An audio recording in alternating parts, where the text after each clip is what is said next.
Lietuvos sportas supažindina su Lietuvoje vykstančiamis varžybomis ir kviečia į sporto arenas. Šį savaitgalį Vilniuje prasidės futbolo sezonas. Dėl Super taurės kovos Žalgirio ir Trakų futbolininkai.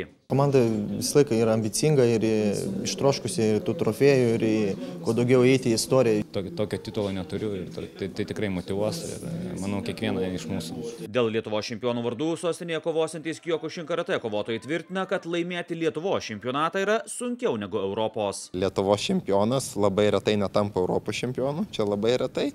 Šiauliuose rungtyniauja būsimos teniso žvaigždės. Šiaulių turnyro čempionė yra tapusi ir pirmoji pasaulio raketė Viktorija Zarenka. Yra netgi 5 žaidėjai, kurie žaidė šiame Australian Open šiais metais sausio mėnesį. Tai čia yra labai kaip antrai kategorijai, tai labai stiprus turnyras. Geriausia Lietuvos tenisininką Ričardą Berankį išugdęs treneris Remigijus Balžiakas apie Lietuvos teniso ir Berankio perspektyvas. Žais labai agresyviai, labai atakuojančiai, žais labai rizikingai ir tik tai tokiu būdu jisai gali kilti aukštyn, bėgiodamas ant galinės linijos arba laukdamas, kol gaus dovanų iš kitų žaidėjų, jisai neprasimuš. Olimpinis čempionas Darius Kasparaitis grįžta į Lietuvą ir užsivilks Vilniaus Hockey Punks marškinėlius.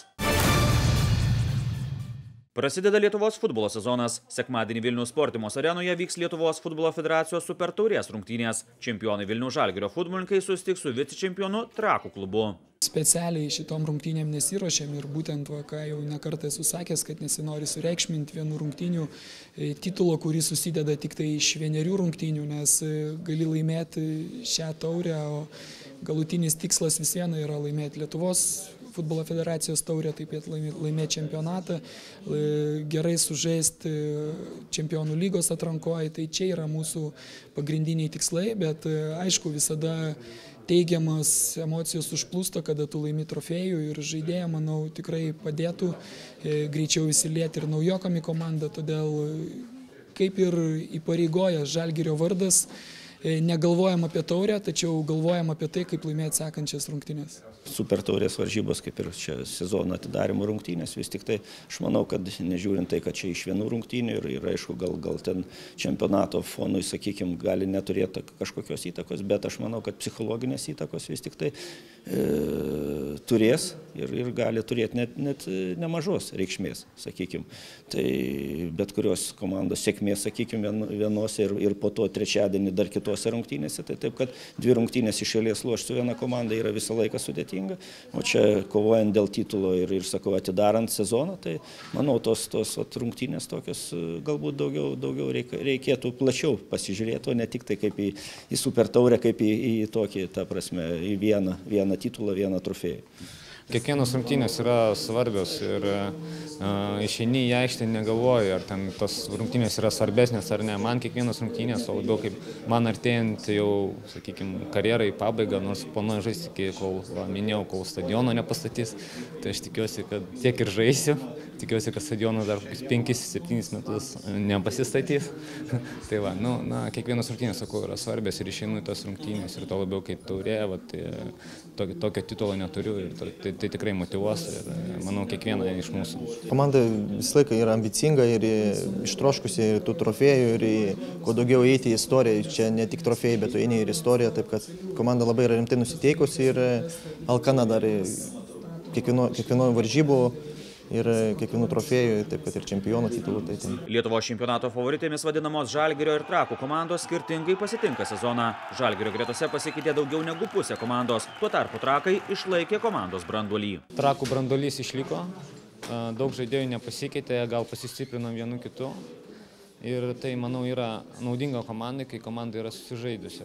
Ir aš manau, kad kitas sezonas ir ypač tie jauni žaidėjai, kurie prisijungė praeitais metais, aš manau, padarė žingsnį priekį, kaip Žainezas Šavyčiai ir Šakenas Davydas. Taip geri sezonai buvo, aš manau, kad jie irgi sustiprėjo ir kitas sezonas turėtų jiems būti dar sėkmingesnis. Kiekvienas pakeitimas, kuris yra daromas Žalgiriui, yra tam, kad komanda būtų stipresnė, tam, kad ją sustiprint. Norim išlaikyti alkį, norim turėti tokius žaidėjus, kurie yra alkani ir savo darbų, savo žaidimu nori įrodyti kažką, pakilti į aukštesnį lygį, galų gale sukurti ar padėti mums sukurti Lietuvos futbolo istoriją. Todėl nemanau, kad žaidėjam titulai gali nusibosti, ar treneriam, ar žaidėjam. Kiekvienas titulas tai yra naujas iššūkis, kurio norisi siekti ir manau, tą pamatysim ir sekmadienį. Jau kitą trečiadienį prasidės ir Lietuvos futbolo A lygos sezonas. Burtai lėmė, kad Žalgirio ir Trakų futbolininkai susitiks jau pirmame ture. Vienos populiariausių Lietuvoje kovinės sporto šakos Kiokušin karatė gerbėjai šeštadienį Vilniuje galės išvysti stipriausius Lietuvos kovotojus. Skaičiuojama, kad Kiokušin karatė treniruotes Lietuvoje lanko daugiau negu 7000 sportininkų. Dėl Lietuvos čempionų vardų kovos 200 geriausių. Svorio kategorijose iš tų 7-8 tūkstančių žmonių būna, tarkim, 6 žmonės. 8 žmonės, 4 netgi žmonės. Ir kodėl taip yra? Nes čia yra Lietuvos suaugusių profesionalų čempionatas. Ne? Ir susirinka ten patys geriausi Lietuvos atstovai. Ir jau pirma kova būna fatališka. Jau galima prisižiūrėti tokių vaizdų, kur filmuose net nematė. Europoje madas diktuojantys, o pasaulyje tik japonams reitingė nusileidžiantys Lietuvos Kiokušin karatė kovotojai tvirtina, kad tapti Lietuvos čempionu yra sunkiau negu iškovoti Europos čempionato auksą. Lietuvos čempionas labai retai netampa Europos čempionu. Čia labai retai.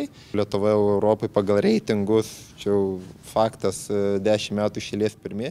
Ir Lietuvos čempionate, kas išeina į finalą lietuviai, tai jie dažnai ne tik, kad lietuvis tampa Europos čempionu, bet tie patys 2 lietuviai, kurie Lietuvoje išėjo į finalą, jie ir Europą išeina į finalą. Todėl čia ir liūdė, kad labai aukštas lygis Lietuvoje ir iš tiesų Lietuvos čempionatai aš asmeniškai ruošiuosi žymiai labiau negu Europos čempionatai. Po Lietuvos čempionato paaiškės galutinė Lietuvos rinktinės sudėtis, kuri vyks į Europos čempionatą. Olimpinis čempionas Darius Kasparaitis vėl rungtyniaus Lietuvoje. 43 metų gynėjas susivilks Vilniaus Hockey Banks komandos marškinėlius ir sužais 3 rungtynes Vilniuje bei gimtuosiuose Elektrėnuose.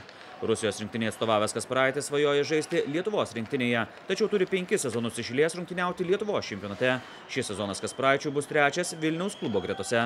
Net 16 sezonų NHL lygoje rungtyniavęs Kasparaitis per savo karjerą žaidė net 4 olimpiadose ir iškovojo visų spalvų – aukso, sidabro ir bronzos olimpinius medalius.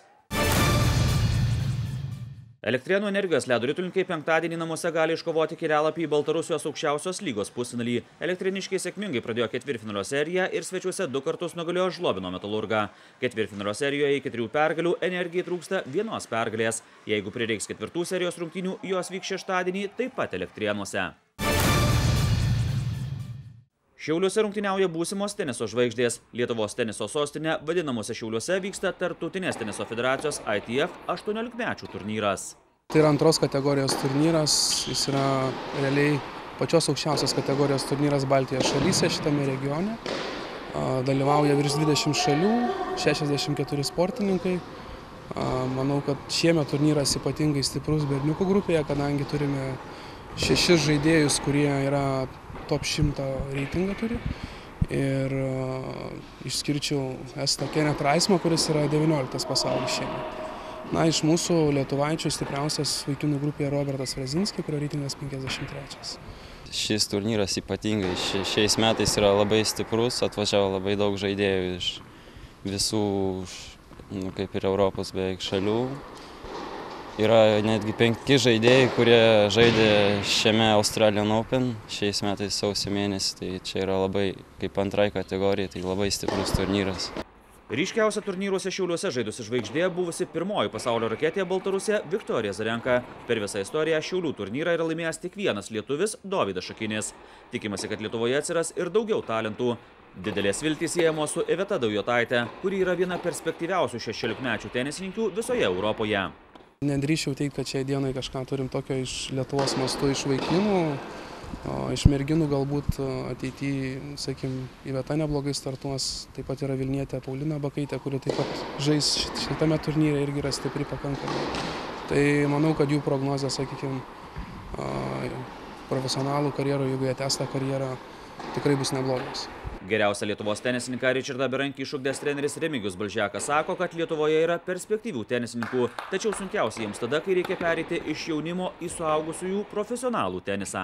Na, aš manau, kad Ričardas Berankis įrodė, kad charakterį lietuviai turi ir Lina Stančiūtė, žinoma, buvo pasiekus labai daug ir Akvilė Paražinskaitė buvo top 20 jauniuose pasaulyje. Tai aš manau, kad tą charakterį turi, bet gal čia yra ir kitų priežasčių, sakykime, finansavimo problemos yra nemažos, kad negali žaisti tiek turnyrų, kiek reikia, negali pasisamdyti gerų trenerių arba labai gerų trenerių jau atsiekia tam tikrą lygį.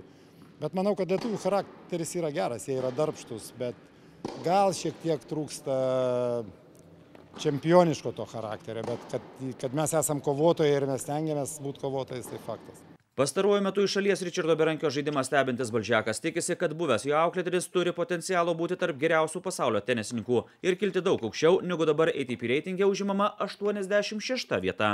Gal daugiausiai šiuo metu trūksta tai planingo darbo, aš galvoju, bet dabar, kiek stebėjau žaidimą, tai grįžta prie atakuojančio stipriai žaidimo ir aš labai džiaugiuosi dėl to, nes jisai yra visiškai sutvertas šitam žaidimui, nelakstyti palei galinę liniją ir laikyti kamuolį 100 kartų, bet žais labai agresyviai, labai atakuojančiai, žais labai rizikingai ir tik tai tokiu būdu jisai gali kilti aukštyn, bėgiodamas ant galinės linijos arba laukdamas, kol gaus dovanų iš kitų žaidėjų, jisai neprasimuš.